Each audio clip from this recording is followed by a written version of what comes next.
वज़ीर बल्दियात सिंध सईद गनी ने बताया कि मलीर एक्सप्रेस वे पर कायदाबाद इंटरसेक्शन को मार्च में मुकम्मल होना था, लेकिन रमज़ान में काम की रफ्तार सुस्त होने के बायस अब इसका इफ्तिताह अप्रैल में मुमकिन होगा। कराची में ज़ेर तामीर शाहराह भुट्टो एक्सप्रेस वे के फ़ेज़ 2 शाह फैसल के मकाम पर मीडिया से गुफ्तगू में उन्होंने कहा कि कराची में इससे बड़ा काम कभी नहीं हुआ। कायदाबाद M9 की तकमील दिसंबर 2025 में ही होगी। जो ऐलान हमने किया था पहले कि मार्च के आखिर में इसको हम शुरू कर देंगे,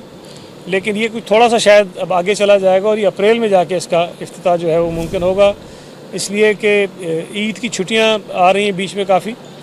और उसके साथ साथ रमज़ान में काम की रफ्तार जो है वो थोड़ी सी हमारी कम हुई है रोज़ों की वजह से,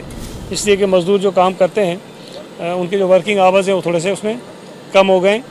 लेकिन ज़्यादा ताख़ीर इसमें नहीं होगी। और उसकी अहम बात यह है कि जो कम्प्लीशन इसकी है मुकम्मल M9 तक, जो दिसंबर